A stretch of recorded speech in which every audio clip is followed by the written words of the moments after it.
என்னுடைய நண்பர் ஒருத்தர், அவருக்கு ஜாதகத்தில் நம்பிக்கை உண்டு. அவரே ஜோசியமெல்லாம் பார்ப்பார். என்ன சார் இந்த காலத்தில் இதையெல்லாம் நம்பிக்கிட்டு இருக்கீங்களேன்னு கேட்டா, உங்களுக்கு ஒன்றும் தெரியாது சார், இந்த உலகத்தில் ஒவ்வொருத்தரும் அவங்கவுங்க செய்கிற நல்லது கெட்டதுக்கு தகுந்த பலனை அனுபவிச்சே தீரணும்பார். அது மட்டும் இல்லை, ஒருத்தன் செத்துட்டா கூட அவன் செஞ்ச பாவ புண்ணியங்கள் கூடவே போயிட்டுருக்கோம்பார். அது எப்படி கூட போகும் அப்படின்னு குதர்க்கமாக கேட்டால், அதுக்கு அவர் ஒரு கதை சொன்னார். அது ரொம்ப சுவாரஸ்யமாக இருந்தது. ஒரு ஊரில் ஒருத்தர் இருந்தாராம். அவர் ஜோசியம் பார்க்குறதுல ரொம்ப கெட்டிக்காரரு.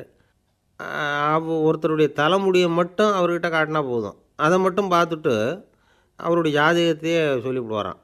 அப்பேற்பட்ட திறமை. அந்த ஆள் ஒரு சமயம் கன்னியாகுமரி கடற்கரைக்கு போயிருந்துருக்கிறார். அங்கே கரை ஓரமாக ஒரு மண்டை ஓடு கிடந்திருக்கு. அதை எடுத்து பார்த்துருக்கிறார்.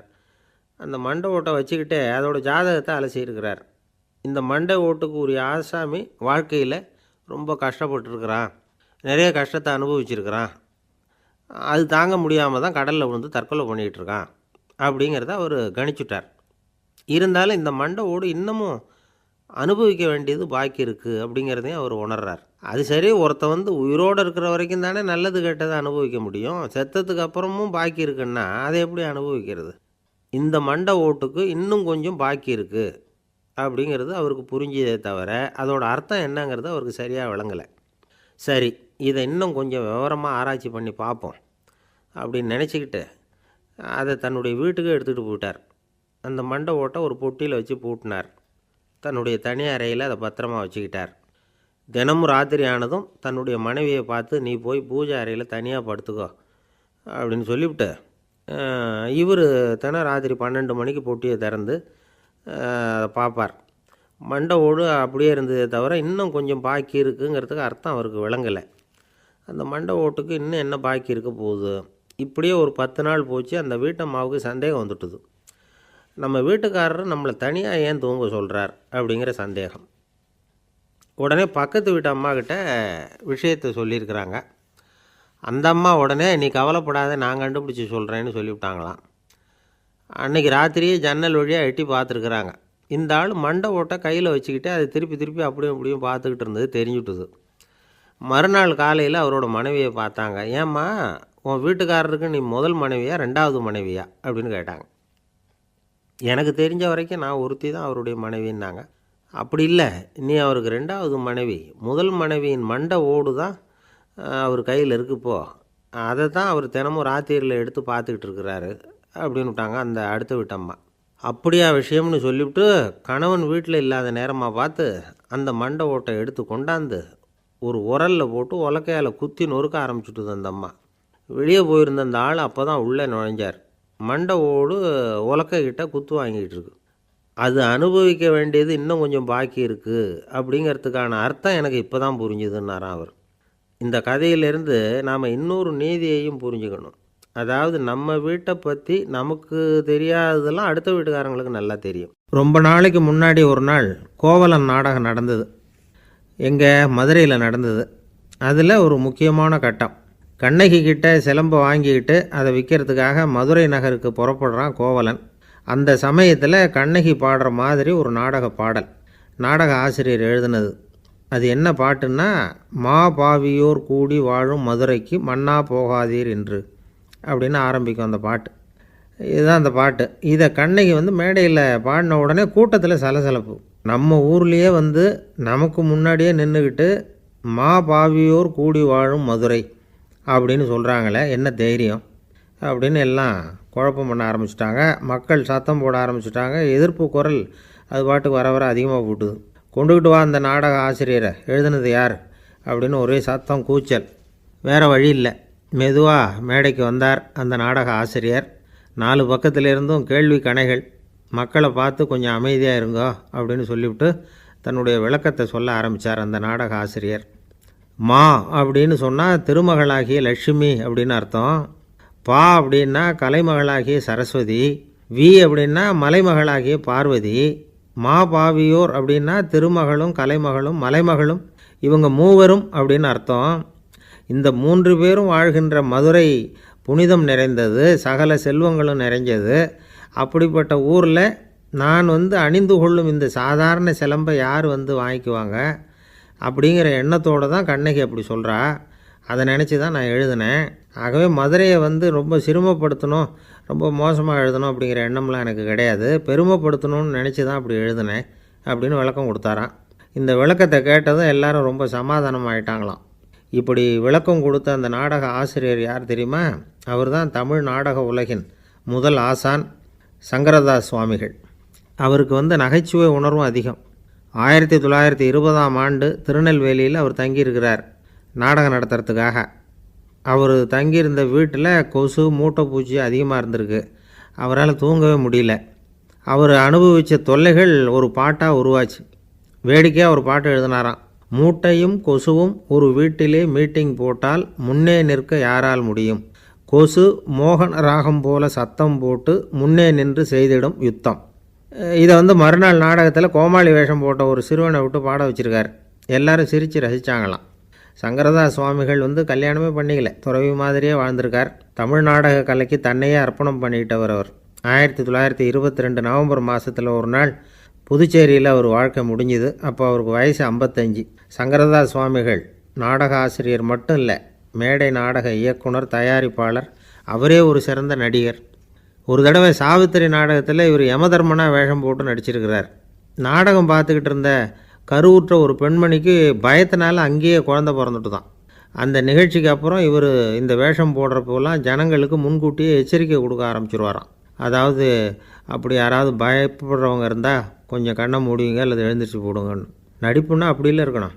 இந்த காலத்தில் நடிகர் ஒருத்தர் சொன்னார், சார் நான் இந்த நாடகத்தில் நடிக்கிறப்போ முகத்தில் நவரசங்களையும் காட்டி நடித்தேன், உணர்ச்சிகளையெல்லாம் நல்லா காட்டி நடித்தேன். அப்படி இருந்தும் ஜனங்கள் கல் எடுத்து மேடையில் வீசிவிட்டாங்க சார் அப்படின்னார். நாடகத்தில் உங்களுக்கு என்ன வேஷம் அப்படின்னு கேட்டாங்க. அது செத்து கிடக்கிற பணமாக நடித்தேன் சார் அப்படின்னார். ஒரு குரு, இளம் சீடர்கள் எதிரில் உட்காந்துருக்கிறாங்க. குரு பாடம் நடத்திக்கிட்டு இருக்கிறார். சீடர்களுக்கு ஒரு ஆசை, அதாவது ஒரு முக்கியமான மந்திரத்தை நம்ம குருநாதர்கிட்ட இருந்து கற்றுக்கணும் அப்படிங்கிறது அவங்க ஆசை. அது என்ன மந்திரம்னா, இறந்தவரை உயிர்ப்பிக்கக்கூடிய புனித மந்திரம், அதாவது செத்தவங்களுக்கு மீண்டும் உயிர் உண்டாக்குகிற மந்திரம். குருவே தயவு பண்ணி அந்த மந்திரத்தை எங்களுக்கு உபதேசிக்கணும் அப்படின்னு கேட்டாங்க. அது ரொம்ப ஆபத்தானது, அது என்னத்துக்கு உங்களுக்கு வேண்டாமேன்னாராம் குரு. எங்களுடைய நம்பிக்கை உறுதிப்படுறதுக்காகத்தான் கேட்குறோம், வேற ஒன்றும் இல்லை அப்படின்னு நாங்களாம் சீடர்கள்.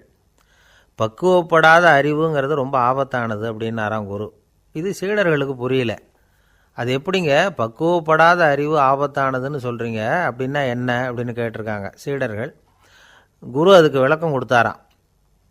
அந்த மந்திரத்தை எப்போ பயன்படுத்தணுங்கிறது முக்கியம். அதை அறியக்கூடிய ஞானம் ஏற்படுகிற வரைக்கும் அதை தெரிஞ்சுக்காமல் இருக்கிறது தான் நல்லது, இல்லைன்னா ஆபத்துன்னாராம். ஆனால் அந்த சீடர்கள் அதை கேட்குற மாதிரி இல்லை, ரொம்ப பிடிவாதம் பண்ண ஆரம்பிச்சிட்டாங்க. சரி வாங்க சொல்கிறேன்னார் குரு. எல்லாரும் வந்தாங்க. அந்த புனித மந்திரத்தை அவங்களுக்கு ரகசியமாக உபதேசம் பண்ணார். உபதேசம் பண்ணிவிட்டு அவங்களுக்கு எச்சரிக்கையும் கொடுத்தார்.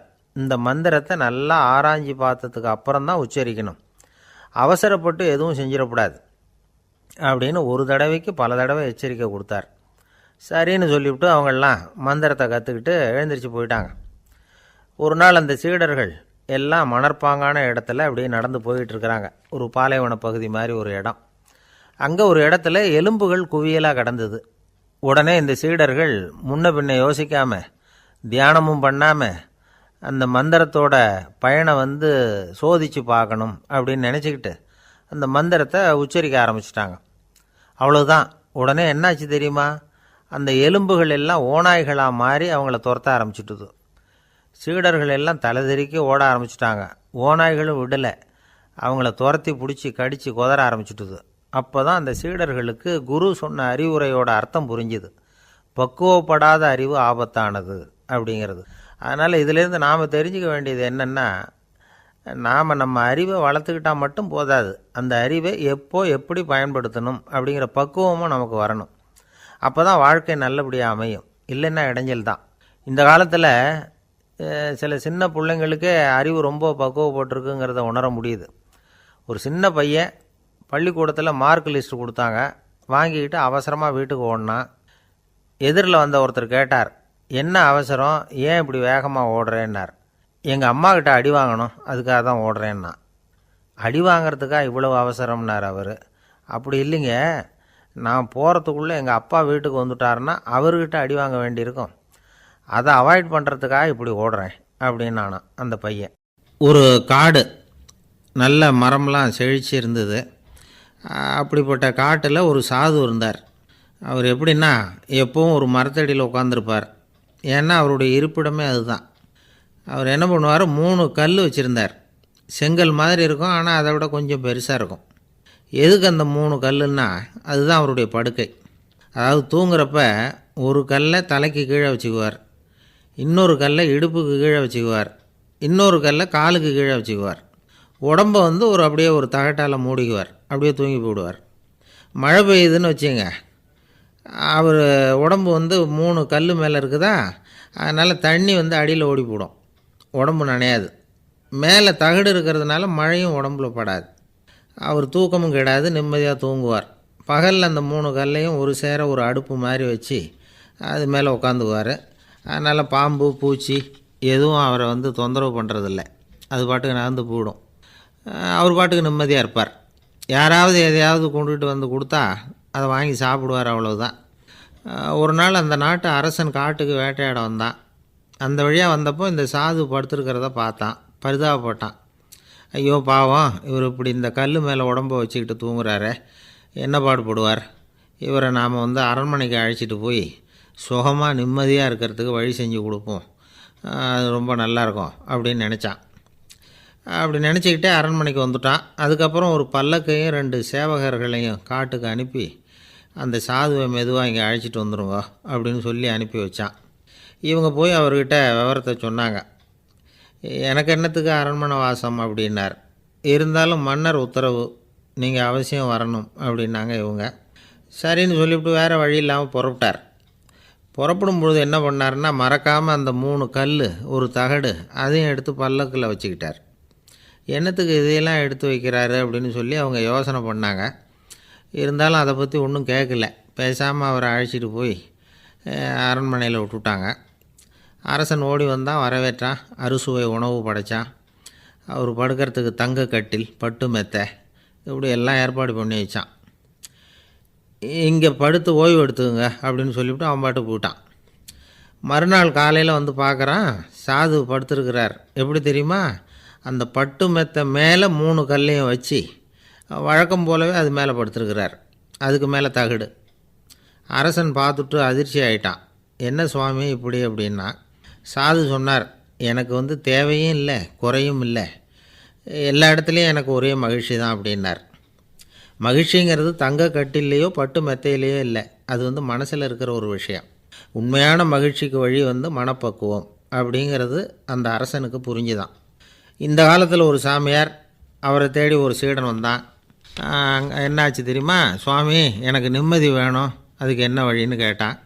சாமியார் நிமிர்ந்து பார்த்தார். அப்புறம் சொன்னார், நீ ஏகப்பட்ட பேர்கிட்ட கடன் வாங்கியிருக்கிற, அதையெல்லாம் திருப்பி கொடுத்தா தான் உனக்கு நிம்மதி கிடைக்கும்னார். இவனுக்கு ஆச்சரியம். அது எப்படி சாமி அவ்வளவு கரெக்டாக நான் கடன் வாங்கினதை கண்டுபிடிச்சிங்க அப்படின்னா, உனக்கு கடன் கொடுத்து சாமியாராக போனதே நான் தான்ப்பா, அதனால தான் இந்த கதிக்கு வந்தேன். என்கிட்டயே வந்து நிம்மதிக்கு வழி கேட்குறியே, அதுதான்டா வேதனை அப்படின்னாராம் அவர்.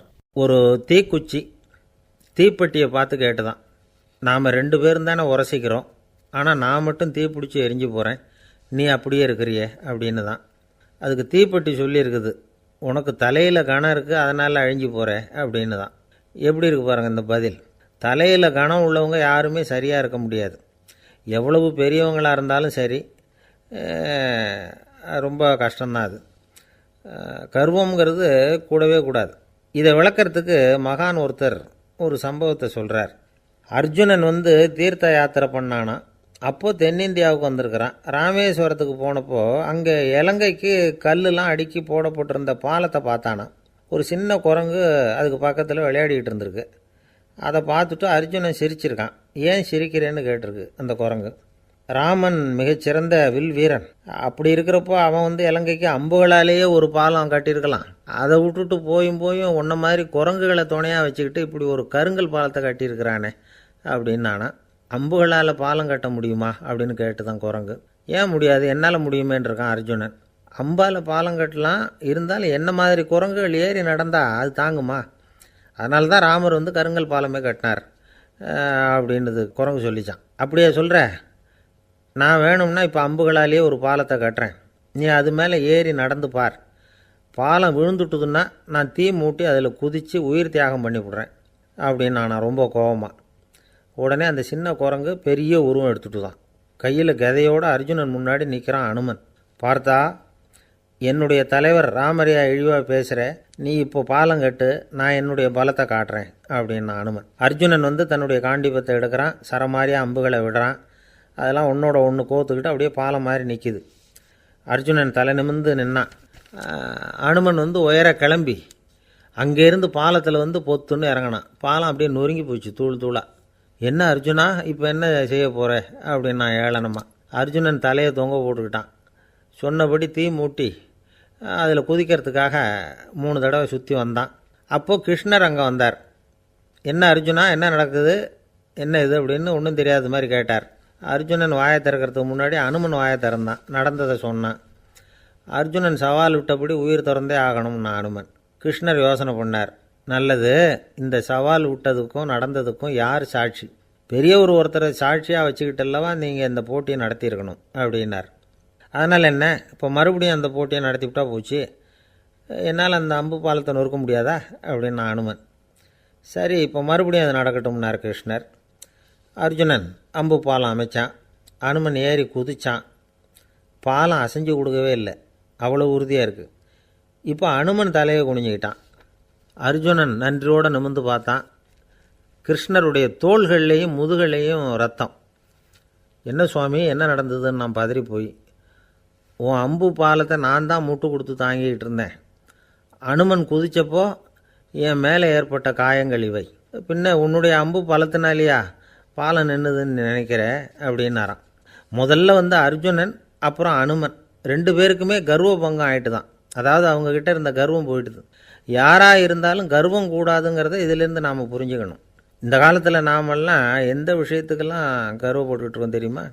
2 பெண்கள் தங்களுடைய கணவன்மார்களை பற்றி ரொம்ப பெருமையாக பேசிக்கிட்டாங்களாம். அதில் ஒரு அம்மா சொல்லியிருக்கு, என் வீட்டுக்காரர்கிட்ட எந்த சப்ஜெக்ட் கொடுத்தாலும் சரி, அந்த விஷயத்தை பற்றி அழகாக 1 மணி நேரம் பேசுவார் அப்படின்னாங்களாம்.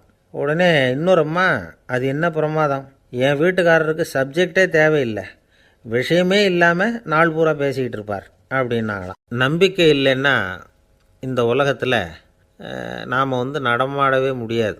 அவநம்பிக்கையோடு இருந்துக்கிட்டு இருந்தால் என்றைக்கும் அவஸ்தை தான். நாம் நம்புறது நடக்குதோ இல்லையோ அது வேறு விஷயம். ஆனால் எதையும் நம்பி தான் நாம் அடி வைக்க வேண்டியிருக்கு. வேறு ஒன்றும் வேணாம், ஒரு லாட்ரி சீட்டு வாங்குகிறோம், அது எங்கே நமக்கு விழப்போகுது அப்படிங்கிற அவநம்பிக்கையோடவா வாங்குகிறோம்? பரிசு நமக்கு தான் அப்படிங்கிற நம்பிக்கை உள்ளூர இருக்கிறதுனால தான் அதை வாங்குகிறோம். இருந்தாலும் முடிவு வேறு மாதிரி ஆகிடுது. அதுக்காக மனசு சோர்ந்து போகிறதில்ல, அடுத்த மாதமும் சீட்டு வாங்குகிறோம். இந்த நம்பிக்கை தான் மனித வாழ்க்கைக்கு ஆதாரம். ஒரு கடையில் போய் டீ சாப்பிட்றீங்க, அந்த டீ நல்ல டீ தானா, அதில் விஷம் கலந்துருக்குமா அப்படிங்கிற சந்தேகம் வந்துட்டுதுன்னு வச்சுங்க. அதுக்கப்புறம் அதை எப்படி நீங்கள் சாப்பிட முடியும்? நம்பி தான் சாப்பிட்ணும். ரயில் ஒழுங்காக போய் சேருங்கிற நம்பிக்கை இருக்கிறதுனால தான் அதில் ஏறி உட்காடுறோம். லெட்டர் ஒழுங்காக போய் சேருங்கிற நம்பிக்கை இருக்கிறதுனால தான் பெட்டியில் போடுறோம். சரி, நம்ம கதையெல்லாம் நம்மளோட இருக்கட்டும். மனித நம்பிக்கை வந்து எந்த அளவுக்கு உறுதியாகவும் அறிவுபூர்வமாகவும் இருக்கணுங்கிறதுக்கு அலெக்சாண்டர் வாழ்க்கையில் நடந்த ஒரு சம்பவத்தை உதாரணமாக சொல்லலாம். இந்த உலகத்தையே ஜெயிக்கணும்னு புறப்பட்டார் அலெக்சாண்டர். ஒரு கட்டத்தில் அவர் சிட்னஸ் நதி கரைக்கு வந்து சேர்ந்தார். அந்த சமயத்தில் அவருக்கு கடுமையான நோய் வந்துட்டுது. அவர் கூடவே வந்திருந்த கிரேக்க வைத்தியர்கள் என்னென்னமோ முயற்சியெல்லாம் பண்ணி பார்த்தாங்க. இருந்தாலும் அலெக்சாண்டருக்கு வந்திருக்கிறது என்ன நோய்ங்கிறத அவங்களால கண்டுபிடிக்க முடியல. ஏன்னா அந்த பகுதியில் உள்ளவங்களுக்கு மட்டுமே அதிகமாக வரக்கூடிய ஒரு வினோதமான நோயாக இருந்தது அது. ஆனால் அவர் இருக்கிற இடம் எதிரியோட இடம், பாரசீக மன்னனோட ஆளுகைக்கு உட்பட்ட இடம். என்ன பண்ணுறது அப்படின்னு எல்லாரும் யோசனை பண்ணாங்க. பாரசீக மன்னனோட அரண்மனையில் இருக்கிற வைத்தியர் வந்தால் இந்த நோயை குணப்படுத்தி விடுவார் அப்படின்னு சொன்னாங்க. இருந்தாலும் எதிரியோட நாட்டில் இருக்கிற வைத்தியரை கூப்பிட்டு எப்படி நம்பி வைத்தியம் பார்க்க சொல்கிறது அப்படின்னு சொல்லி எல்லோரும் தயங்கினாங்க. ஆனால் அலெக்சாண்டர் தயங்கலை. பரவாயில்ல, அழைச்சிட்டு வாங்கன்னு விட்டார். உடனே அவரை போய் அழைச்சிட்டு வந்துட்டாங்க. அவர் வந்தார். அலெக்சாண்டர் உடம்பை பரிசோதனை பண்ணி பார்த்தார். சரி, இதை வந்து குணப்படுத்தி விடலாம், பயப்பட வேண்டியதில்லை, ஆனால் இதுக்கு ஒரு மூலிகை ரசம் தயார் பண்ணி கொடுக்கணும். நான் போய் அதை தயார் பண்ணிவிட்டு 2 நாளில் திரும்பி வந்துடுறேன் அப்படின்னு சொல்லிவிட்டு போனார் அந்த வைத்தியர். அதே மாதிரி 2 நாளில் திரும்பி வந்தார் மூலிகை ரசத்தோட.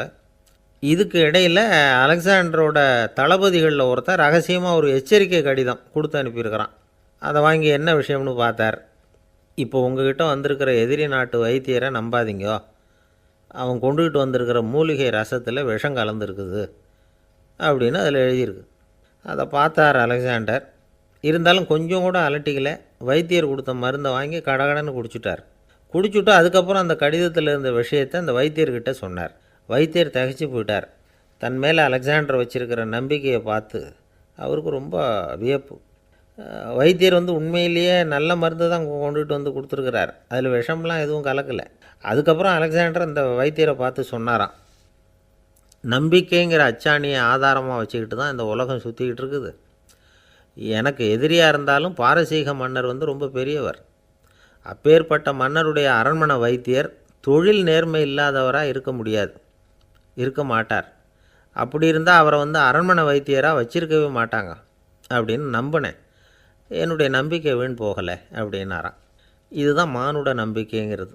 இந்த காலத்துலேயும் இது மாதிரி இந்த மானுட நம்பிக்கை ரொம்பவும் சாமர்த்தியமாக கையாளுகிற கெட்டிக்காரங்க சில பேர் இருக்கிறாங்க. இந்த காலத்து குரு, அவருக்கு ஒரு சிஷ்யன். குரு முன்னாடி அந்த சிஷ்யன் ரொம்ப பணிவாக நின்று, குருவே உங்கள் கையால் விஷத்தை கொடுத்தாலும் அதை வாங்கி மடமடன்னு குடிச்சிருவேன் அப்படின்னா. உன்னுடைய குரு பக்தியை மெச்சினேன் அப்படின்னார் குரு. அதுக்கு அந்த சிஷ்யன், அப்படி இல்லை குருவே, உங்கள்கிட்ட சிஷ்யனாக இருக்கிறத விட உங்கள் கையால் விஷத்தை வாங்கி குடிச்சு விடுறது ரொம்ப நல்லது, அதனால தான் அப்படி சொன்னேன் அப்படின்னா. ஒரு ஊரில் ஒரு பெரிய ஞானி இருந்தார். அவர் படுக்கையில் இருந்தார். இன்னும் கொஞ்சம் நேரம்தான் அவர் இந்த உலகத்தில் இருக்க போகிறார். அவரை சுற்றி ஏகப்பட்ட கூட்டம். ஏற்கனவே அவருடைய உபதேசங்களை கேட்டவங்க பல பேர் அவரை சுற்றி நிற்கிறாங்க. அந்த ஞானி மெதுவாக கண்ணை திறந்து பார்க்குறார். எல்லாரும் அவருடைய கடைசி வார்த்தையை கேட்கறதுக்காக அவளோட காத்துக்கிட்டு இருக்கிறாங்க. அந்த ஞானி மெதுவாக பேச ஆரம்பித்தார். நான் என்னுடைய வாழ்நாள் பூராவும் உங்களுக்கு நிறைய போதனைகள் சொல்லிக்கிட்டு இருக்கிறேன். பேரானந்தம், மகிழ்ச்சி, தியானத்தன்மை, இதை பற்றியெல்லாம் சொல்லியிருக்கிறேன். இப்போ நான் வேறு ஒரு கரைக்கு போய்கிட்டுருக்கிறேன். நான் இனிமேல் இந்த கரையில் இருக்க மாட்டேன். நீங்கள் நான் சொன்னதையெல்லாம் கேட்டீங்க, ஆனால் எதையும் நீங்கள் நடைமுறைப்படுத்தி பார்க்கல. எல்லாம் கேட்டதோடு சரி, அதோடு விட்டுவிட்டீங்க. அப்புறம் அதை தள்ளி போட்டுக்கிட்டே வந்துட்டீங்க. மேலும் அதை தள்ளி போடுறதுல எந்த பிரயோஜனமும் கிடையாது. இப்போ நான் போய்கிட்டு இருக்கிறேன். உங்களில் யாராவது என்னோட வர்றதுக்கு தயாரா அப்படின்னு கேட்டார். அவ்வளவுதான். யாரும் வாயை திறக்கலை. ஒரே மௌனம், சத்தமே இல்லை. ஒருத்தர் பார்த்துக்கிட்டே நிற்கிறாங்க. அந்த கூட்டத்தில் ஒரு ஆள் அந்த ஞானி கூடவே 40 வருஷத்துக்கு மேலே இருந்திருக்கிறான். அவனும் வாயை திறக்காமல் இன்னொருத்தன் முகத்தை பார்த்துக்கிட்டே நிற்கிறான். இந்த சமயத்தில் பின்னாடி நின்றுக்கிட்டு இருந்த ஒருத்தன் கையை தூக்கினான். ஞானி அவனை பார்த்தார். சரி, ஒருத்தனுக்காவது நம்மோட வர்றதுக்கு தைரியம் இருக்குது அப்படின்னு நினச்சார். ஆனால் அந்த ஆள் என்ன சொன்னான் தெரியுமா? ஐயா, நீங்கள் கேட்குறப்போ நான் உடனே எழுந்திருக்கல, கையை மட்டும்தான் தூக்கினேன். என்ன காரணம்னா, நான் எப்படி அடுத்த கரைக்கு சேர்றதுங்கிறத தெரிஞ்சுக்கிறதுக்காக தான். அந்த விவரத்தை மட்டும் இப்போ உங்ககிட்ட இருந்து நான் தெரிஞ்சுக்க ஆசைப்பட்றேன். ஏன்னா இப்போ நான் உங்கள் கூட வர்றதுக்கு தயாராக இல்லை. எவ்வளவோ காரியங்களை நான் இன்னும் இங்கே முடிக்க வேண்டியிருக்குது. வீட்டுக்கு ஒரு விருந்தினர் வந்திருக்கிறார். என்னுடைய இளைய மகனுக்கு கல்யாணம் பண்ணி வைக்கணும். அதனால் இன்றைக்கி உங்கள் கூட வர முடியாது. அது மட்டும் இல்லை, இப்போ உங்கள் கூட அடுத்த கரைக்கு வந்தால் திரும்பி வர முடியாதுன்னு வேறு சொல்கிறீங்க. அதனால் இப்போ நான் வரல. இன்னொரு நாள் நிச்சயமாக நான் வர்றேங்க, உங்களை சந்திக்கிறேன். அதனால் இப்போ நீங்கள் இன்னொரு தடவை எங்களுக்கு விளக்கமாக சொல்லணும். ஏற்கனவே பல தடவை சொல்லியிருக்கிறீங்க. தயவு பண்ணி இப்போ ஒரு தடவை சொன்னீங்கன்னா சௌகரியமாக இருக்கும். அந்த அடுத்த கரையை அடையிறது எப்படி? இப்போ ஒரு தடவை அதை விளக்கமாக சொல்லிட்டிங்கன்னா நல்லா ஞாபகப்படுத்திக்குவேன். அது சரியான சமயம் வர்றப்போ இது எனக்கு உதவியாக இருக்கும் அப்படின்னு நானா. ஆனால் உண்மை என்ன தெரியுமா? அந்த சரியான சமயம் வரவே இல்லை அப்படிங்கிறது தான் உண்மை. இப்படி அந்த கதை முடியும். இந்த கதை அந்த ஒரு ஆளுக்கு மட்டும் இல்லை, கிட்டத்தட்ட எல்லாருக்குமே அது பொருந்தும் அப்படிங்கிறாங்க விவரம் தெரிஞ்சவங்க. எல்லாருமே அந்த சரியான தருணத்துக்காக தான் காத்துக்கிட்டு இருக்கிறாங்களாம். அதுக்காக ஜோசியம் பார்க்குறாங்க, கைரேகை பார்க்குறாங்க, நாளைக்கு என்ன நடக்குங்கிற ஆவலில் எல்லோரும் காத்துக்கிட்டு இருக்கிறாங்க. ஆனால் அந்த ஒரு நாள் ஒருபோதும் வரப்போகிறதில்ல. நீங்கள் தள்ளி போடுறதுக்காக பல அர்த்தமில்லாத காரணங்களை தேடுறீங்க அப்படிங்கிறார் ஒரு ஞானி. காத்திருக்கிறதுலேயே நம்ம காலம் ஓடி போயிடுது. ஏன்னா இன்றைக்கி நாம் சிந்திக்கிறது நாளைக்கு நாம் சிந்திக்கிறது இல்லை. ஒவ்வொரு நாளும் ஒவ்வொரு மாதிரி போயிடுது. நாளைக்கு மறுநாளை பற்றியே சிந்திக்கிறோம். இப்படியே அது பாட்டுக்கு போயிடும். கரையை தொட்டு பார்க்குறது எப்போ? இதுதான் கேள்வி. நமக்கு வேண்டியப்பட்ட ஒருத்தர் ஒரு ரயில்வே பிளாட்ஃபாரத்தில் நின்றுட்டு இருக்கிறார். அங்கே இருக்கிறவங்ககிட்ட கேட்குறாராம், விசாரிக்கிறார், ஏங்க கிழக்க போகிற ரயில் போயிட்டுதுங்களான்னாராம். போயிட்டுதுன்னு இருக்கிறாங்க. கொஞ்ச நேரம் கழித்து ஏங்க மேற்க போகிற ரயில் போயிட்டுதுங்களான்னு கேட்டிருக்காரு. போயிட்டுதுங்களான் இருக்காங்க. அப்புறம் கொஞ்சம் நேரம் கழித்து மறுபடியும் ஏங்க 10:30 மணி வண்டி போயிட்டுதான்னு கேட்டிருக்காரு. தொடர்ந்து காலையிலேருந்து சாயந்தரம் வரைக்கும் இப்படி ஒரே இடத்துல நின்றுட்டு கேட்டுக்கிட்டே இருக்கிறார். இதை பார்த்துக்கிட்டு இருந்த ஒருத்தர் அவர்கிட்ட வந்து, ஏங்க நீங்கள் எங்கே போகணும் அப்படின்னு கேட்டாராம். இவர் மெதுவாக சொன்னாராம், இந்த ரயில்வே லைனை தாண்டி அந்த பக்கம் போகணும் அப்படின்னாராம். ஒரு நண்பர் அவர்கிட்ட பேசிக்கிட்டு இருந்தேன். மனித உறவுகள் பற்றி அவர் சொல்லிகிட்டு இருந்தார். அமெரிக்காவில் தந்தை மகன் உறவு எப்படி இருக்குது அப்படிங்கிறத விளக்கிறதுக்கு அவர் ஒரு கதையை சொன்னார். ஒரு அப்பா பகல் பூராவும் அலுவலகத்தில் வேலை, ஓடி ஆடி உழைச்சிக்கிட்டு களைச்சி போய் ராத்திரி 10 மணிக்கு மேலே வீடு திரும்பினான். வீட்டு வாசலில் அவரோட மகன் காத்துக்கிட்டு இருக்கிறான். இன்னமும் தூங்கலை. அப்பாவை வாசல்லையே தடுத்து நிறுத்தி, அப்பா உனக்கு சம்பளம் எவ்வளவு அப்படின்னு கேட்குறான். ஏற்கனவே ஆஃபீஸ் பிரச்சனைகளால் அழுத்து போய் திரும்புகிற அப்பாவுக்கு கோவம் வந்துடுது. என்னடா இப்படிலாம் கேளுன்னு உங்கள் அம்மா உனக்கு சொல்லி கொடுத்தாளா அப்படின்னு சொல்லிவிட்டு உள்ளே போய் சட்டையை கட்டி மாட்டிவிட்டு குளிச்சுவிட்டு மறுபடியும் வெளியில் வந்து உடையை மாற்றுகிற சமயம் அப்போ மறுபடியும் மகன் உள்ளே வந்து நிற்கிறான் அவர் முன்னாடியே. அப்பா உனக்கு எவ்வளவு சம்பளங்கிறான் மறுபடியும். அப்பாவுக்கு எரிச்சல் அதிகமாகிட்டுது. மணிக்கு $20 போதுமா அப்படின்னார். அப்படின்னா எனக்கு ஒரு $10 தர முடியுமான்னா மகன். இதுக்கு தான் என் சம்பளம் எவ்வளவுன்னு கேட்டியா? 2ஆம் வகுப்பு படிக்கிற உனக்கு எதுக்குடா $10 அப்படின்னு கத்திவிட்டு தொலைக்காட்சி பெட்டியின் முன்னாடி போய் உட்காந்துக்கிட்டு ஏதோ நிகழ்ச்சியை பார்க்க ஆரம்பிச்சிட்டார்.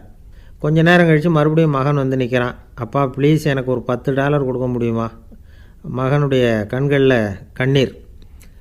என்னடா அவன் கண்ணீரை காட்டி காரியம் சாதிக்கலாம்னு பார்க்குறியா? ஒரு காசு கூட கொடுக்க மாட்டான் போ அப்படின்னு விரட்டி விட்டான். மகன் கண்ணீரை தொடச்சிக்கிட்டே கண்ணை தொடச்சிக்கிட்டு பேசாமல் போய் படுத்துக்கிட்டானா. கொஞ்ச நேரம் ஆச்சு. அப்பாவோட கோபம் கொஞ்சம் கொஞ்சமாக குறைஞ்சிது. பிள்ளைகிட்ட கோபமாக கத்துனது தப்பு தாங்கிறது புரிஞ்சுது அவனுக்கு. எழுந்திரிச்சு போனான், படுக்கை இறக்கி போனான். மகனை பார்த்தான். அவன் தலையணையை கட்டி பிடிச்சிக்கிட்டு அழுதுகிட்டு இருக்கிறான். அவனை மெல்ல நெருங்கி அவங்ககிட்ட எதமாக பேசுகிறதுக்கு ஆரம்பித்தானான். எதுக்குடா உனக்கு $10 பள்ளிக்கூடத்தில் கேட்டாங்களா அப்படின்னு கேட்டானான். மகன் சொல்லியிருக்கான், இல்லை டாடி, உனக்கு 1 மணி நேரம் சம்பளம் $20ன்னு சொன்னேன். நீ ஏற்கனவே எனக்கு கொடுத்த பாக்கெட் மணி $10 என்கிட்ட இருக்குது. இப்போ நீ இன்னொரு $10 கொடுத்தீங்கன்னா அதையும் சேர்த்து $20 ஆகிடும். அந்த $20 நான் உனக்கு கொடுத்துருவேன். அப்படி கொடுத்தா நீ என் கூட 1 மணி நேரம் செலவழிப்ப இல்லையா? அதுக்காக தான் $10 கேட்டேன் அப்படின்னு சொன்னானோ. அந்த அப்பா கண்ணு கலங்கி போச்சான்.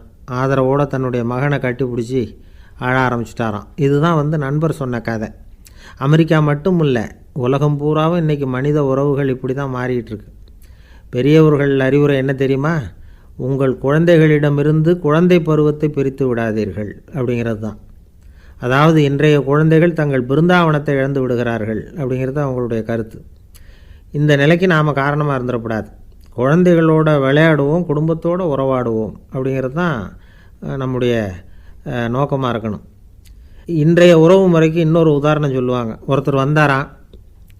அவர் பக்கத்தில் ஒரு சின்ன பையன்.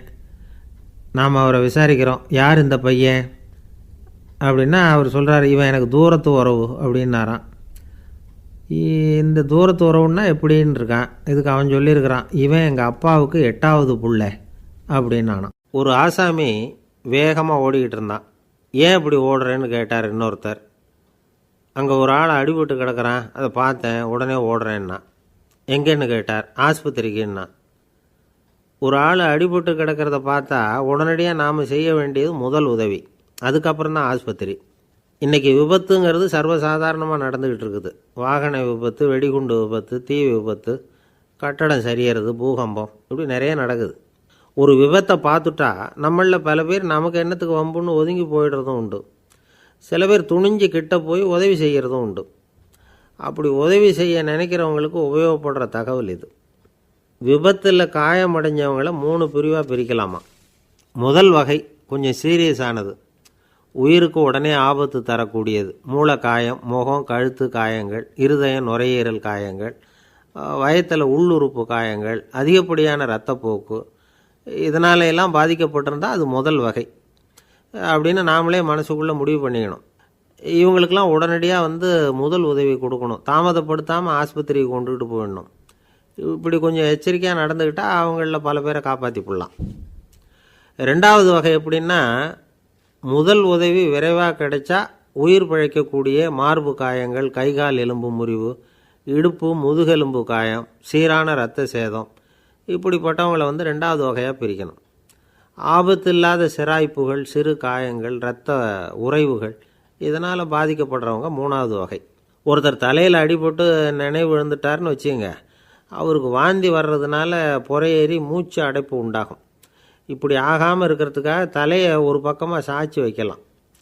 நாடி துடிப்பையும் இதய துடிப்பையும் தொட்டு பார்க்கணும். அது குறைஞ்சிருந்தாலும் சரி, நின்று இருந்தாலும் சரி, அவர் மார்பை நிமிஷத்துக்கு 80 தடவை உள்ளங்கையால் அழுத்தி இதய துடிப்பை மீட்கிறதுக்கு உதவி பண்ணணும். கழுத்தில் காயம்பட்டாலும் ஆபத்து அதிகம். கழுத்துக்கு அடியில் ஒரு துண்டை மடித்து வைக்கலாம். 2 பக்கமும் சின்ன தலையணை அல்லது துணி மடிப்புகளை வச்சு கழுத்தை அதிகமாக அசையாமல் பார்த்துக்கலாம். முதுகெலும்பு முறிஞ்சிருக்குமோ அப்படிங்கிற சந்தேகம் இருந்ததுன்னா அவரை அதிகமாக அசைய விடக்கூடாது. அதிகமாக அசைஞ்சால் தண்டு இடத்துல பாதிப்பு ஏற்பட்டு கை கால் விளங்காமல் போயிடும். அவரை ஒரு கனமான போர்வை இல்லைன்னா பாயில் படுக்க வச்சு 4 பேர் மெதுவாக தூக்கி மருத்துவ உதவிக்கு அனுப்பி வைக்கலாம். கையெலும்பு முறிஞ்சிருந்தால் முறிஞ்ச பாகத்தை உடம்போடு சேர்த்து அசையாமல் கட்டிப்புடலாம். கால் எலும்பு முறிஞ்சிருந்தால் மற்ற காலோடு சேர்த்து கட்டிப்புடலாம். முறிஞ்ச பாகம் தொங்காமல் பார்த்துக்கணும். அப்போ தான் வீக்கம் உண்டாகாமல் இருக்கும். வெட்டு காயம், குண்டடிப்பட்ட காயம், இதிலெல்லாம் ரத்தப்போக்கு அதிகமாக இருக்கும். ரத்தம் வெளியேற ஆபத்து அதிகம். சுத்தமான துணியை பல மடிப்புகளாக மடித்து காயத்தின் மேலே வச்சு அழுத்தமாக ஒரு 10 நிமிஷம் பிடிச்சிக்கணும். ரத்தம் நின்ன உடனே காயத்துக்கு கட்டு போடலாம். சில சமயம் காயம்பட்ட பாகத்தை உயரமாக தூக்கி பிடிச்சிக்கிட்டா தான் ரத்த கசிவு நிற்கும். இந்த விவரங்களையெல்லாம் கொஞ்சம் மனசில் வாங்கி வச்சுக்கிட்டோம்னா சமயத்தில் உதவும். ஏன்னா இந்த காலத்தில் விபத்து எந்த ரூபத்தில் எப்போ வரும்னு யூகிக்கவே முடியல. நண்பர் ஒருத்தர் சொன்னார், நேற்றுக்கு பாருங்கள் சார், என் கண்ணு முன்னாடியே ஒரு சின்ன விபத்து நடந்ததுன்னார். என்னன்னு விசாரித்தோம். ஒரு பஸ்ஸில் வந்துக்கிட்டு இருந்தேன். அந்த பஸ்ஸில் பின்பக்கம் படி ஓரமாக நின்றுக்கிட்டு இருந்த ஒருத்தர் ரோட்டில் விழுந்துட்டார். டிரைவர் அதை கவனிக்கலை, நிறுத்தாமல் அவர் பாட்டுக்கு போகிறாருனார். கண்டக்டர் உடனே விசில் கொடுத்து பஸ்ஸை நிறுத்த வேண்டியது தானே அப்படின்னோம். அதுதான் சார் முடியாமல் போச்சுன்னார் அவர். ஏன்னு கேட்டாங்க. தவறி கீழே விழுந்ததே ஒரு சீன தேசத்து அரசர் இருந்தார். அவருக்கு வயசாயிட்டுது. அவருக்கு அடுத்தபடியாக அவருடைய புள்ள பட்டத்துக்கு வரணும், ஆட்சி பொறுப்பை ஏற்றுக்கணும். ஒரு நல்ல தலைவனுக்கு இருக்க வேண்டிய பண்புகள்லாம் தன்னுடைய மகனுக்கு இருக்கணும்னு விரும்பினார் அந்த அரசர். அதனால் இளவரசனை பக்கத்தில் இருந்த ஒரு குரு கிட்ட அனுப்புனார். இளவரசன் அவர்கிட்ட போய் சேர்ந்தான். அந்த குரு என்ன பண்ணார் தெரியுமா? இவனை பார்த்து சொன்னார், இதை பாருப்பா, நீ என்ன பண்ணுற, இப்போவே பக்கத்தில் இருக்கிற காட்டுக்கு போ, நடுக்காட்டில் போய் ஒரு இடத்துல உட்காந்துக்கோ. அங்கே என்னென்ன சத்தம்லாம் உன் காதில் விழுதுன்னு கவனித்து கேளு. உன் காதில் விழுந்த ஓசைகள் என்னென்னங்கிறத என்கிட்ட சொல்லு, அதுதான் எனக்கு தெரியணும், உனக்கு வேலையும் அதுதான் அப்படின்னு சொல்லி அனுப்பி வச்சுட்டார். இளவரசன் காட்டுக்கு போனான். குரு சொன்னபடியே ஒரு இடத்துல உட்காந்து கவனித்து கேட்டான். அதுக்கப்புறம் குருக்கிட்ட திரும்பி வந்தான். என்னென்ன சத்தம்லாம் கேட்ட அப்படின்னு கேட்டார் குரு. குருவே, காட்டில் நான் பறவைகள் சத்தம்லாம் கேட்டேன், மிருகங்களின் ஓசையையும் கேட்டேன், இதை தவிர இடி, மின்னல், மழை இதுகளோட சத்தத்தையும் கேட்டேன் அப்படின்னா. குரு யோசனை பண்ணார், நீ இன்னமும் சரியாக கேட்கல, அதனால் மறுபடியும் காட்டுக்கு போ, கொஞ்ச நாள் தங்கியிருந்து கேட்டுட்டு வா அப்படின்னார். இளவரசனுக்கு ஒன்றும் புரியல. இருந்தாலும் குருவின் கட்டளையாச்சே, மறுக்க முடியுமா? உடனே அவன் மறுபடியும் காட்டுக்கு போனான். ஒரு இடத்துல உட்காந்தான். கொஞ்ச நேரம் உன்னிப்பாக கவனித்து கேட்டான். சில நாள் கழித்து குருக்கிட்ட திரும்பி வந்தான். குருவே, இந்த தடவை சில துல்லியமான சத்தங்களை எல்லாம் கேட்டான். தேனீ பறக்கிற சத்தம், நீரோடையின் மெல்லிய ஓசை, இதெல்லாம் கேட்டேன்னா. குரு சிரித்தார். நீ மறுபடியும் காட்டுக்கு போ, இன்னும் சில நாள் அங்கே இரு, முழுமையாக கவனமாக கேட்டுக்கிட்டு வா அப்படின்னு சொல்லி அனுப்பி வச்சுட்டார். இளவரசனுக்கு குழப்பம் அதிகமாயிட்டுது. ஒன்றுமே புரியல. மறுபடியும் காட்டுக்கு போனான். மௌனமாக ஒரு இடத்துல உட்காந்துட்டான். அப்படியே தியானத்தில் ஆழ்ந்துட்டான். சில நாளில் அவனுக்கு இதுவரை கேட்காத ஓசைகள்லாம் கேட்க ஆரம்பிச்சிட்டுது. இதைத்தான் நான் கேட்கணும்னு என்னுடைய குரு எதிர்பார்த்துருக்கிறாருங்கிறத புரிஞ்சுக்கிட்டான். உடனே குருக்கிட்ட ஓடனான். குருவே, இந்த தடவை காதுகளுக்கு கேட்க முடியாத சில ஓசைகளை கூட என்னால் உணர முடிஞ்சுது. பூ மலருகிற ஓசை, சூரியனால் பூமி சூடாகிறப்போ எழுகிற ஓசை, காலை பனித்துளியை இந்த புல்லுலாம் குடிக்கிற ஓசை, இது எல்லாம் என்னால் நல்லா கேட்க முடிஞ்சுது அப்படின்னா. குருவுக்கு இப்போ தான் திருப்தி ஏற்பட்டு தான். இளவரசனை பார்த்து சொன்னார், இதை பாருப்பா, இப்போ தான் நாட்டை ஆளுகிற தகுதி உனக்கு வந்திருக்குது அப்படின்னு சொல்லி அதுக்கு விளக்கமும் கொடுத்தாராம். எந்த அரசன் தன்னுடைய மக்களின் இதயம் பேசுகிற மௌன மொழியை மௌன வார்த்தைகளை கேட்குறானோ அவன்தான் ஆள தகுதி உள்ளவன். எந்த அரசன் தன்னுடைய மக்களின் உணர்ச்சிகளை உண்மையாக உணர்றானோ அவன்தான் முதன்மையான அரசன். போலி வார்த்தைகளை மட்டும் கேட்டுட்டு பல மௌன ராகங்களை காதில் வாங்கிக்காதவன் அரசனே இல்லை. எந்த நாட்டில் எப்போ ஒரு அரசன் தன்னுடைய மக்களின் உணர்ச்சிகளை கேட்க மறுக்கிறானோ அன்னையிலேருந்தே அந்த நாடு அழிய தொடங்குது அப்படின்னு அர்த்தம். இதுதான் அந்த குரு இளவரசனுக்கு போதித்தது. வாயால் பேசுகிறத மட்டும் கேட்டு ஏமாறக்கூடாது, உணர்ச்சிகளையும் கேட்குறதுல தான் மனப்பக்குவம் உண்டாகும். மக்கள் உணர்ச்சிகளை புரிந்து கொள்ளாத அரசர்கள் நீடிச்சிருக்க முடியாது. அது மாதிரி நாடுகளில் அடிக்கடி குழப்பம் தான் உண்டாகும். அப்படி இருந்தால் அடிக்கடி ஆட்சி மாறிக்கிட்டு இருக்கும். அப்படிப்பட்ட ஒரு தேசம், அங்கே ஒரு சிறைச்சாலையில் 3 கைதிகள் பேசிக்கிட்டு இருந்தாங்க.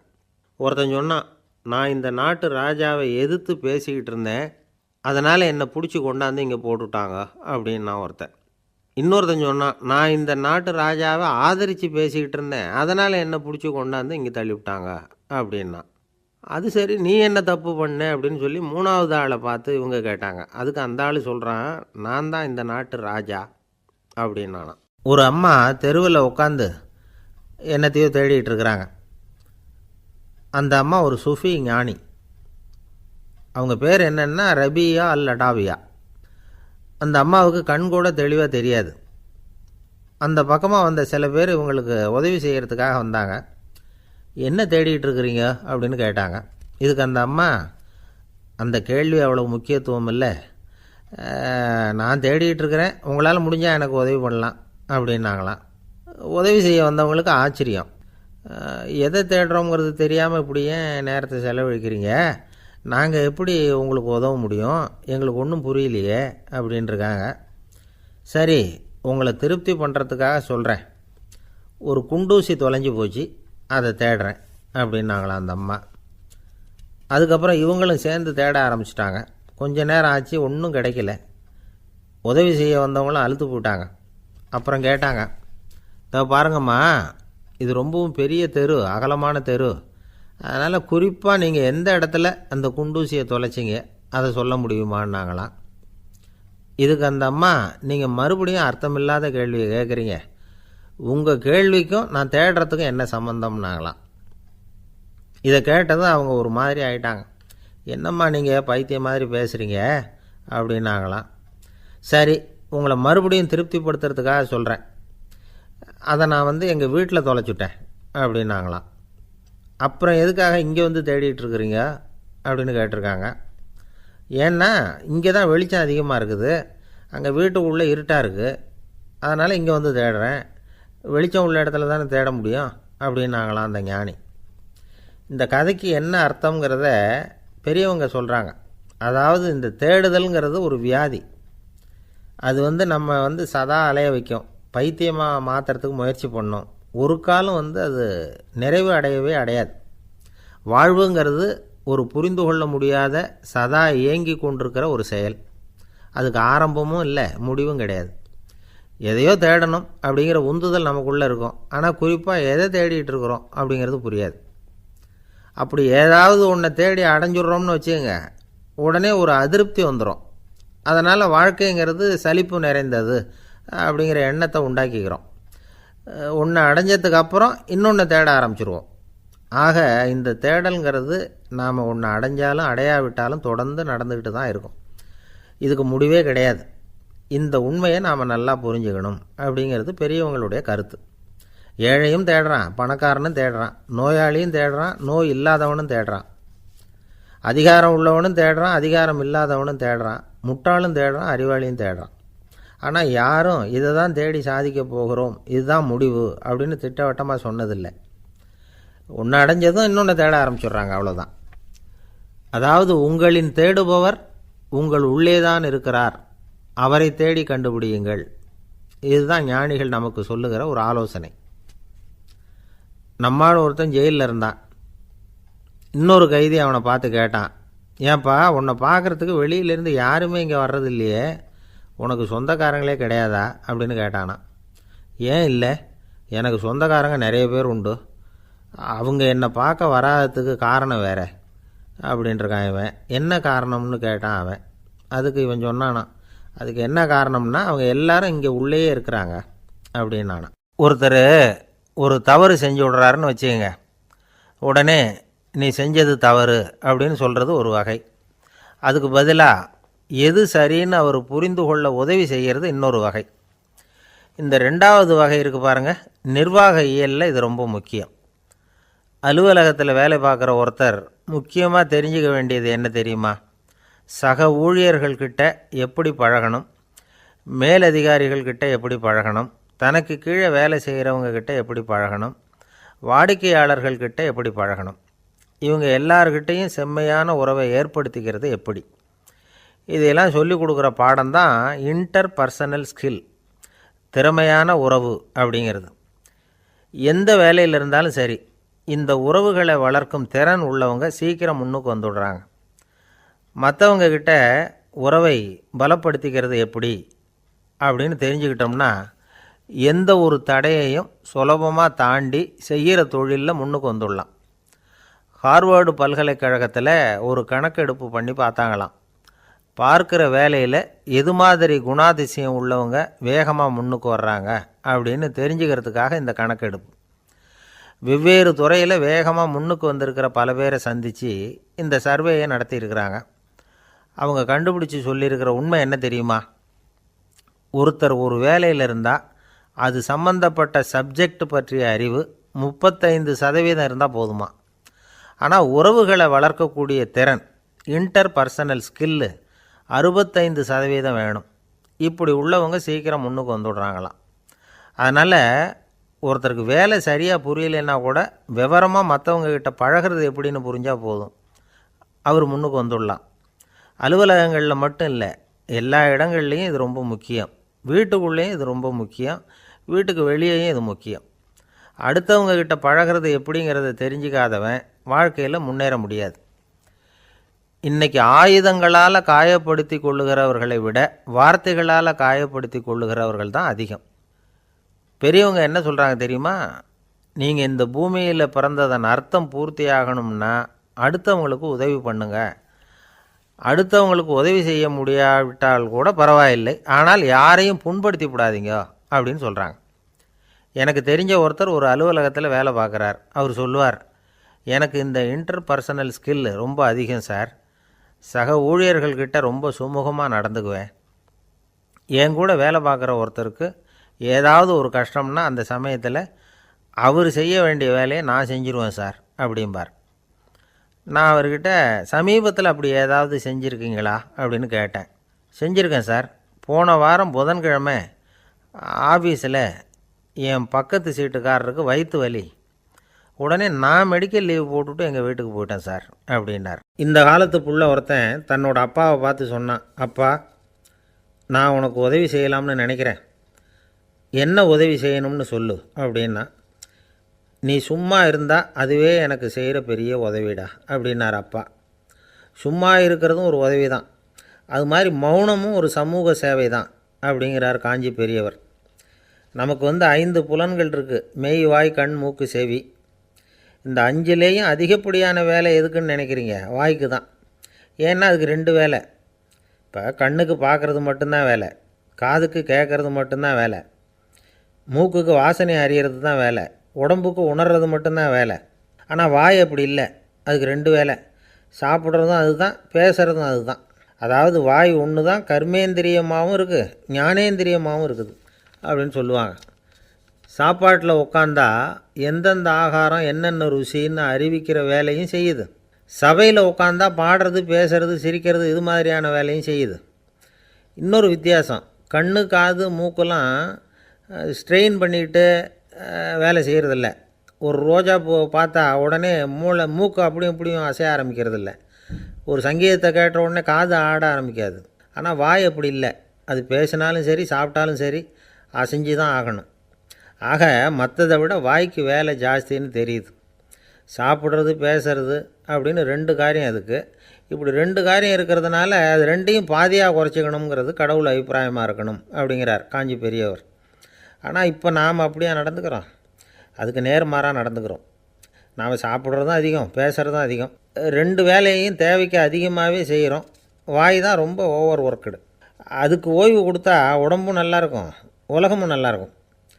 மௌன விரதம் இருக்கிறதெல்லாம் எதுக்காக நினைக்கிறீங்க? இதுக்காக தான். இந்த காலத்தில் மௌனமாக இருக்கிறவங்கெல்லாம் மகத்தான தொண்டு செய்கிறாங்க அப்படின்னு தான் சொல்லணும். சத்தம் அதிகமாக போய் தான் சவுண்டு பொல்யூஷன் வருது. அது மட்டும் இல்லை, மௌனமாக இருந்தால் சண்டை சச்சரவே வராது. மௌனம் கலக நாஸ்தி.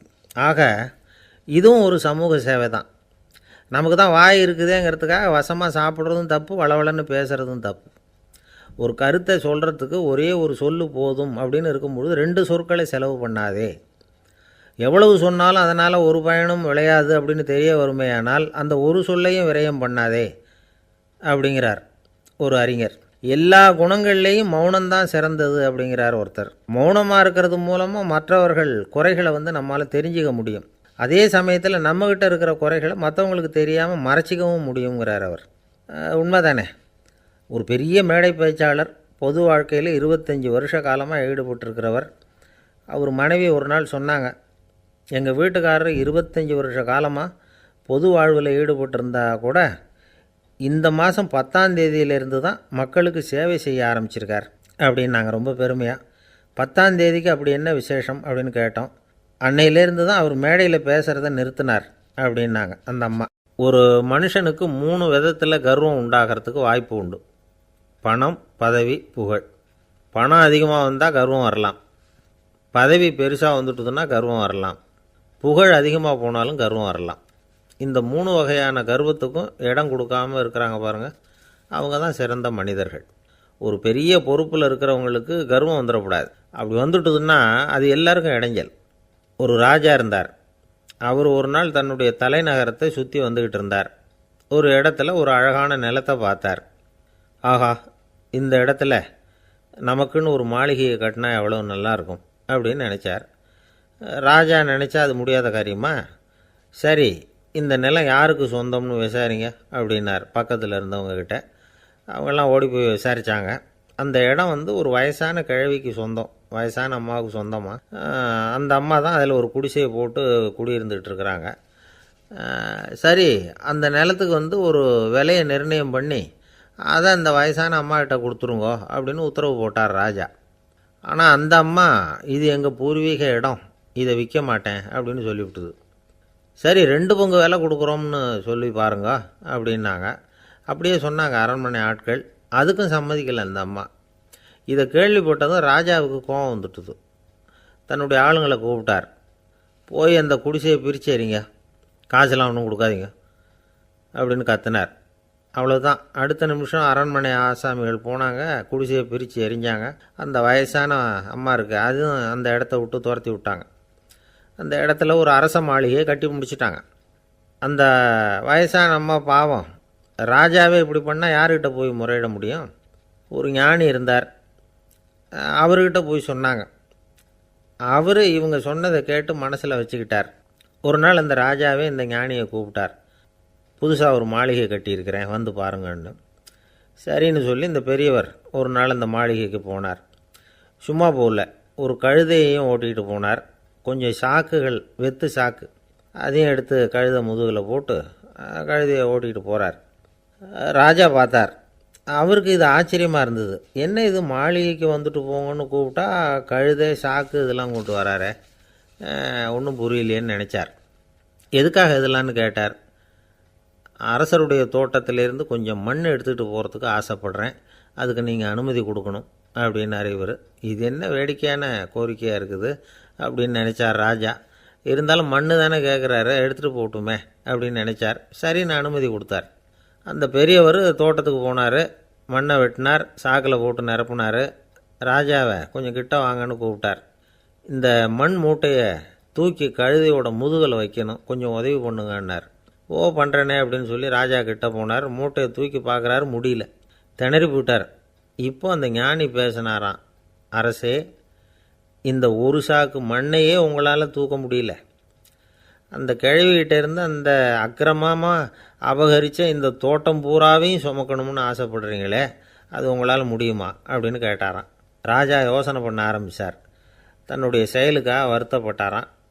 அந்த வயசான அம்மாவை உடனடியாக வரவழைச்சார். தாயே, தப்பு பண்ணிட்டேன், என்னை மன்னிச்சுக்குங்க, இன்னையிலேருந்து இந்த மாளிகையும் தோட்டமும் உங்களுக்கு தான் சொந்தம் அப்படின்னு சொல்லிவிட்டாராம். போகிறப்ப இந்த உலகத்திலேருந்து என்னத்தை எடுத்துகிட்டு போக போகிறோம், அதனால் ரொம்பவும் அலட்டிக்க வேண்டியதில்லை, கர்வப்பட வேண்டியதில்லை அப்படிங்கிறது ஒரு பெரிய உபதேசம். ஒரு பெரிய மனுஷன் சாக கிடந்தார், ரொம்பவும் அழுதார். ஏன் அழறீங்க அப்படின்னு கேட்டாங்க சுற்றி இருந்தவங்க. நான் சாகிறதுக்காக கவலைப்படலை, நான் நம்ம ஜனங்களுக்காக எவ்வளவோ காரியம்லாம் செஞ்சுக்கிட்டு வந்தேன். நான் செஞ்சுக்கிட்டு வந்த சேவையை இனிமேல் யார் செய்ய போகிறாங்க, அது யாரால் முடியும், அதை நினச்சி தான் அழறேன் அப்படின்னாராம். ஒருத்தர் முன்னாடி வந்தார். அதுக்காக நீங்கள் கவலைப்படாதீங்க, உங்கள் சேவையை தொடர்ந்து செய்கிறதுக்கு என்ன மாதிரி இளைஞர் பட்டாலும் தயாராக இருக்குது, இருந்தாலும் எங்கள் கவலை என்னென்னா அப்படின்னு இழுத்தார். என்ன சொல்லுங்கன்னு கேட்டார் அவர். நீங்கள் இது வரைக்கும் என்ன சேவை செஞ்சுக்கிட்டு வந்தீங்க, அதுதான் எங்களுக்கு இன்னமும் புரியாத புதிராக இருக்குது அப்படின்னாராம் அவர். ஒருத்தர் முகத்தை தொங்க போட்டுக்கிட்டு ஒரு மாதிரியாக வந்தார். என்ன விஷயம்னு விசாரித்தேன். என்னுடைய நண்பன் ஒருத்தங்கிட்ட கருத்து வேறுபாடு, இனிமேல் நமக்குள்ளே எந்த சம்மந்தமும் வேணாம்னு நட்பை முறிச்சிட்டு வந்துட்டேன்னா. நண்பர்கள்னு இருந்தால் கருத்து வேறுபாடு வரத்தான் செய்யும்னே. கருத்து வேறுபாடு வராமல் இருக்கிறதுக்கு ஏதாவது வழி உண்டா அப்படின்னு கேட்டாங்க. அதை பற்றி நிபுணர்கள் சில யோசனைகளை சொல்லியிருக்கிறாங்கன்னு. முதல் விஷயம் என்னென்னா, உங்கள் நண்பனுக்கு ஒரு செய்தி சொல்லணும்னா அதை நீங்களே நேரடியாக சொல்லுங்கள், அல்லது உங்கள் கைப்பட கடிதம் எழுதுங்க. அதாவது நேரடி தொடர்பு முக்கியம். அதை விட்டுட்டு இன்னொருத்தர் மூலமாக நண்பர்களுக்கு செய்தி அனுப்புனா நீங்கள் சொல்கிற செய்தி அப்படியே போய் சேராது, அது சேதமாயிடும். கூட்டி குறைச்சி சொல்லிவிடுவாங்க, அது குழப்பத்தில் கொண்டாந்து விட்டுரும். இது ஒரு யோசனை. ரெண்டாவது யோசனை என்னென்னா, நீங்கள் ஒரு நல்ல காரியத்தை செய்யும் பொழுது உங்கள் நண்பரையும் சேர்த்துக்குங்க, அவருக்கும் அதில் ஒரு ஈடுபாட்டை உருவாக்குங்க. மூணாவது யோசனை, நம்ம பக்கத்தில் இருக்கிற நண்பர் மகிழ்ச்சி அடைகிற மாதிரி ஏதாவது செய்யணும். சின்ன சின்ன செயல்களாக இருந்தாலும் பரவாயில்ல, அவர் நமக்கு எதுவும் செய்யலையே, நாம் எதுக்கு செய்யணும் அப்படின்னு நினச்சிக்கிட்டு இருக்கக்கூடாது.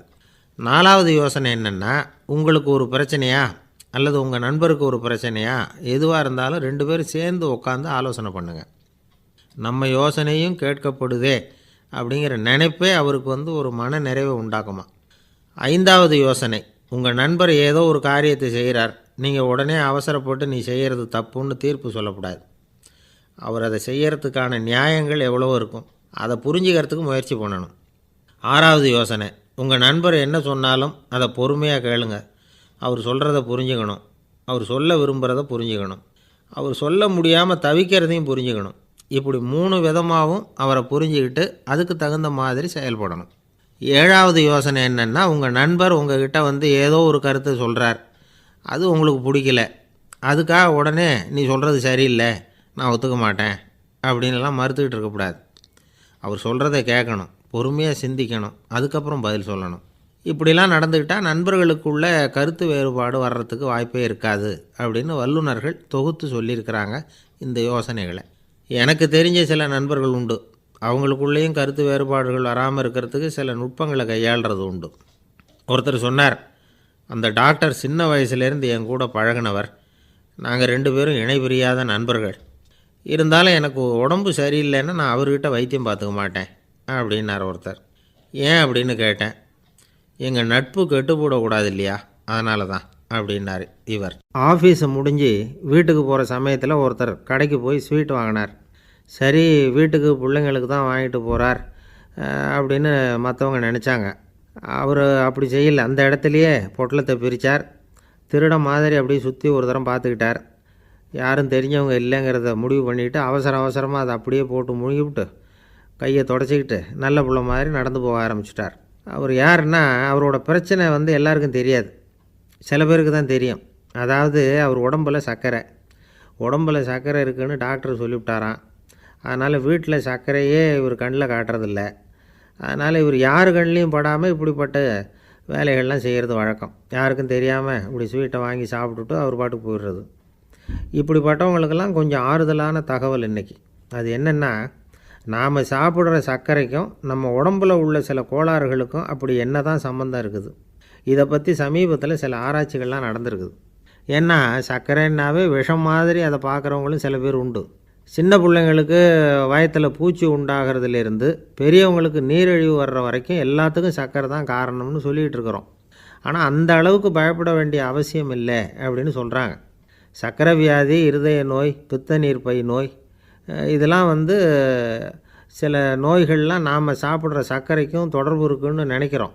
ஆனால் அப்படி சம்பந்தம் உண்டுங்கிறதுக்கு போதுமான அளவுக்கு ஆதாரம் இல்லை அப்படிங்கிறாங்க ஆராய்ச்சியாளர்கள். ஒரே ஒரு சம்பந்தம் தான் உறுதியாக இருக்குதான். அதுவும் இந்த பல் சிதைவு அப்படின்னு இருக்கு இல்லையா, அந்த சர்க்கரை சாப்பிட்றதுக்கும் இந்த பல் சிதைவுக்கும் சம்பந்தம் இருக்குது அப்படிங்கிறத மட்டும் உறுதியாக சொல்கிறாங்க. சர்க்கரைன்னா நாம் சாப்பிட்ற ஜீனி மட்டும் இல்லை, பழம், காய்கறி, பால், தேன் இப்படி எல்லாத்துலேயும் அது இருக்குது. கேரட்டு கொடுக்குற சத்தில் 88% சர்க்கரை, ஆப்பிள் கொடுக்குற சக்தியில் 95% சர்க்கரை. இது ஜீனி சர்க்கரை, இது ஆப்பிள் சர்க்கரை அப்படிங்கிற வித்தியாசம்லாம் உடம்புக்கு கிடையாது. ரெண்டுமே உடனடியாக சக்தி கொடுக்குது. ஒரு ஸ்பூன் சர்க்கரையில் 16 கலோரி தான் சத்து இருக்குது. அதிகமாக சர்க்கரை சாப்பிட்டா நீரிழிவு வந்துருங்கிறது தப்பான ஒரு அபிப்பிராயம். டயபெட்டிஸுங்கிறது ஒரு மெட்டபாலிக் டிஸார்டர், அவ்வளவுதான். அதாவது நாம் சாப்பிட்ற சர்க்கரையை நம்ம உடம்பு திறமையாக உபயோகப்படுத்திக்க முடியல அப்படின்னு அர்த்தம். அதனால தான் அதிகமாக இனிப்பு வேணாம்னு சொல்கிறோம். ஏற்கனவே உடம்பால் முடியாத ஒன்றை மறுபடியும் அது தலையில் சுமத்தி அதிகமாக வேலை வாங்க வேணாமே அப்படிங்கிறதுக்காக தான். ஆகாரத்தில் அதிகமாக சர்க்கரை இருந்தால் அதனால் உடனே சர்க்கரை வியாதி வந்துடும்ங்கிறதுக்கு விஞ்ஞான ரீதியாக போதுமான ஆதாரம் இல்லை. அதனால் எப்போவாவது அதிகமாக ஸ்வீட்டு சாப்பிட்டுட்டா ஐயோ அதிகமாக சாப்பிட்டோமோ என்ன பண்ண போகுது தெரியலையே அப்படின்னு நினச்சி மனசை போட்டு குழப்பிக்க வேண்டியதில்லை. பொதுவாக எதுவுமே அதிகமாக வேண்டாம், எல்லாம் சீராக இருந்தால் போதும். நீரிழிவுங்கிறது புதுசாக வந்துட்ட ஒரு நோய் இல்லை, ரொம்ப காலமாகவே இருக்கிற ஒன்று தான். நம்ம முன்னோர்கள் இதை மதுமேகம் அப்படின்னு சொல்லுவாங்க. அதை கட்டுப்படுத்துறதுக்கு அவங்களே சில வழிமுறையை சொல்லி வச்சுருக்கிறாங்க. அது என்னென்னா வேறு ஒன்றும் இல்லை, இந்த பாவக்காய், முள்ளங்கி, அருகம்புல், அவ்வளவுதான். வெள்ளை முள்ளங்கி இருக்குல்ல, அதை வாரத்துக்கு 3 நாள் சாப்பிட்டுக்கிட்டு வாங்க. நூலுக்கோல் ரொம்ப நல்லது. இல்லைன்னா முள்ளங்கி சாறு 1 ounce சாப்பிட்டுட்டு வரலாம். ரத்தத்தில் சேர்கிற சர்க்கரை அளவை இதெல்லாம் கட்டுப்படுத்துது. சிறுநீரில் காணப்படுகிற சர்க்கரை அளவையும் சமநிலைப்படுத்துது. தினமும் ஆகாரத்தில் கோதுமை, கேழ்வரகு, வெந்தயம், கருவேப்பிலை, சோயாபீன்ஸ் எது கிடைக்குதோ சேர்த்துக்கலாம். இப்படிலாம் செஞ்சுக்கிட்டு வந்தால் அப்புறம் வீட்டுக்கு தெரியாமல் கடையில் போய் நின்றுக்கிட்டு ஸ்வீட் வாங்கி திருட்டுத்தனமாக சாப்பிட வேண்டிய அவசியமே உங்களுக்கு வராது. 2 ஆசாமிகள் கடற்கரையில் உட்காந்து சாவகாசமாக பேசிக்கிட்டு இருந்தாங்களாம். ஒருத்தர் சொன்னார், இன்னொருத்தருக்கு தெரியாமல் ஸ்வீட்டு சாப்பிட்றதே எப்பவும் இடைஞ்சல் தான் சார். நேற்றுக்கு பாருங்கள் அப்படி தான் சாப்பிட்டுக்கிட்டு இருந்தேன், வீட்டுக்காரி கண்ணில் போட்டுவிட்டுதோ, அதுக்கப்புறம் ஒரே ரகலையாக போச்சு அப்படின்னாராம். எனக்கு கூட அப்படி தான் சார் ஆகிட்டுது, ஒரே ரகலை அப்படின்னாராம் இன்னொருத்தர். நீங்கள் சாப்பிட்டதும் உங்கள் வீட்டுக்காரங்க கண்ணில் போட்டுவிட்டுதா சார் அப்படின்னு கேட்டிருக்கார் இவர். அதுக்கு அவர் சொன்னாராம், அப்படி இல்லை சார், கடைக்காரர் கண்ணில் போட்டுவிட்டுதோ, நான் அவருக்கு தெரியாமல் அந்த ஸ்வீட்டை அவர் கடையிலேருந்து எடுத்திருந்தேன் அப்படின்னு விளக்கம் கொடுத்தாராம் இந்த ஆள். ஒருத்தன் எப்படி நடந்துக்கிறாங்கிறத வச்சு தான் அந்த ஆள் எப்படிங்கிறத நாம் முடிவு பண்ணுறோம். ஆளுமைன்னு சொல்கிறோம்ல, அதுக்கு சூழ்நிலைகளை ஆளுகின்ற தன்மை அப்படின்னு விளக்கம் கொடுக்குறார் ஒரு உளவியல் நிபுணர். சரி, ஒரு மனிதனுடைய ஆளுமையை உருவாக்குகிற விஷயங்கள் என்னென்ன? பிறப்பு, வளர்க்கப்பட்ட விதம், படிப்பு, நண்பர்கள், சமுதாயம், இப்படி நிறைய உண்டு. ஆளுமையின் அடிப்படையில் சில மனநோய்கள் உண்டாகுது. அதெல்லாம் என்னென்னங்கிறத தெரிஞ்சு வச்சுக்கிட்டோம்னா நம்ம கூட இருக்கிறவங்கள அடையாளம் கண்டுபிடிக்கிறதுக்கு அது ரொம்ப உபயோகமாக இருக்கும். ஃப்ரெனாய்டு ஆளுமை அப்படின்னு ஒன்று. இந்த கோளாறு உள்ளவங்க எப்படி இருப்பாங்க தெரியுமா? அதிக உணர்ச்சி, சந்தேகம், பொறாமை இதெல்லாம் அதிகமாக இருக்கும். வளைஞ்சு கொடுக்க மாட்டாங்க. அடுத்தவங்களோட இணக்கமான உறவு இருக்காது. அவங்க செய்கிற தப்புக்கெல்லாம் அடுத்தவங்களை குறை சொல்லிகிட்டு இருப்பாங்க. இது ஒரு ரகம். அடுத்தது ஸ்கிசாய்டு ஆளுமை அப்படின்னு சொல்கிறாங்க. இந்த கோளாறு உள்ளவங்க அடுத்தவங்களோட பழக கூச்சப்படுவாங்க. சின்ன வயசுலேயே இது ஆரம்பமாயிடுது. பகல் கனவுலேயே சஞ்சரிப்பாங்க. அவங்களுடைய விரோதம், கோபம் இதை கூட வெளியில் காட்டிக்க முடியாமல் இருப்பாங்க. இவங்களுக்கு அகமுகம், பிரச்சனைகள்லேருந்து ஒதுங்கி எதுலேயும் ஈடுபாடு இல்லாதவங்களாக இருப்பாங்க. இப்படி ஒரு ரகம். அடுத்தது சைக்ளோதமிக் ஆளுமை அப்படின்னு சொல்கிறாங்க. அது என்னென்னா உணர்ச்சிகளில் ஏற்றத்தாழ்வு அதிகமாக இருக்குமா. சில சமயம் பார்த்தா மகிழ்ச்சியாக இருப்பாங்க, சில சமயம் சோகமாக உட்காந்துருப்பாங்க. அவங்க மனநிலைக்கு தகுந்த மாதிரி சமூக நிகழ்ச்சிகளில் பங்கெடுத்துக்குவாங்க. இன்னொரு வகை என்னென்னா எண்ணப்பீடிகை ஆளுமை அப்படின்னு பேர் வச்சுருக்கிறாங்க. அதுக்கு இவங்களுக்கெல்லாம் கரெக்டாக இருக்கணும், எல்லாம் சட்டத்திட்டம், எதுலேயும் ஒரு ஒழுங்குமுறை, இப்படி எதிர்பார்க்குற மனோபாவம். இவங்க எதிர்பார்ப்புக்கும் வரன்முறைக்கும் மற்றவங்க கட்டுப்படணும்னு நினைப்பாங்க. இந்த நிலைமை நீடித்தா என்ன ஆகும் தெரியுமா? அலைக்கழிக்கிற எண்ணங்கள் திரும்ப திரும்ப ஒரே செயலை செய்ய தூண்டுற மன தளர்ச்சிக்கு ஆளாயிடுறாங்க. அடுத்தது ஹிஸ்டீரியா ஆளுமை. சின்ன விஷயத்தையெல்லாம் பெருசுப்படுத்தி நாடகமாக்குற நடிகர்கள் இவங்க. உணர்ச்சி அதிகம் உள்ளவங்க. இவங்க மன எழுச்சியில் பக்குவமின்மை, குழந்தைத்தனம், முதிர்ச்சியின்மை எல்லாம் இருக்கும். தன்னலம் மிக்க குணம், பிறர் தன்னை மட்டுமே கவனிக்கணும்னு நினச்சி செயல்படுறது, இதெல்லாம் இவங்க அடையாளம். அடுத்த ரகம் எப்படின்னா வளர்ச்சியற்ற ஆளுமைன்னு சொல்கிறாங்க. அடுத்தவங்களோட இணங்கி போக முடியாதவங்க, அறிவு, மன எழுச்சி, சமூக உறவு இதில் எல்லாம் போதுமான வளர்ச்சியையும் நிறைவையும் பெற முடியாதவங்க. இவங்களால் வாழ்க்கையில் முன்னேற முடியாது. பிச்சைக்காரங்க, குற்றவாளிகள் இவங்ககிட்டெல்லாம் இது மாதிரியான ஆளுமை அதிகமாக இருக்குமா. அடுத்தது என்னென்னா சோர்வுடைய ஆளுமை. எதுலேயும் உற்சாகம் இல்லாமல் சோர்ந்து போயிருப்பாங்க. அதுக்கெல்லாம் நமக்கு வலிமை இல்லைப்பா அப்படின்னு சொல்லிகிட்டு இருப்பாங்க. சின்ன விஷயங்களுக்கெல்லாம் அதிர்ச்சி அடையிறது, வாழ்வின் சுவையை அனுபவிக்க முடியாதவங்க. இன்னொரு ரகம் இது கொதித்தெழும் ஆளுமைங்கிறாங்க. எதுக்கு எடுத்தாலும் ஆத்திரம், குரோதம், வன் செயல் இதிலெல்லாம் ஈடுபாடு இப்படி உள்ளவங்க. நத்தை வகை ஆளுமை அப்படின்னு ஒன்று. அடுத்தவங்க மேலே விரோதம் இருக்கும், அடிக்கணுங்கிற எண்ணம் இருக்கும். ஆனால் அதை அப்படியே வெளியில் காட்டாமல் அதே சமயம் அமைதியான முறையில் வெறுப்பை வெளிக்காட்டுற ரகம். இவங்கெல்லாம் பேசாமல் கம்முன்னு இருந்துக்கிட்டே நினச்சதை நிறைவேற்றிக்கிடுவாங்க. முன்ஜாக்கிரதை ஆளுமை அப்படின்னு ஒரு ரகமாக. பாதுகாப்பின்மை, சந்தேகம், முழுமையின்மை, அறவேக்காட்டுத்தனம் இந்த மனப்போக்கு அதிகமாக இருக்கிறதுனால அகம்பாவம், புடிவாதம், எச்சரிக்கை எல்லாம் அளவுக்கு மீறி இருக்கும். இதுவரைக்கும் நாம் பேசிக்கிட்டு இருந்த ஆளுமை பண்புகள் அளவுக்கு அதிகமாக போயிட்டுதுன்னா ஆளுமை கோளாறுகள் ஏற்படும்.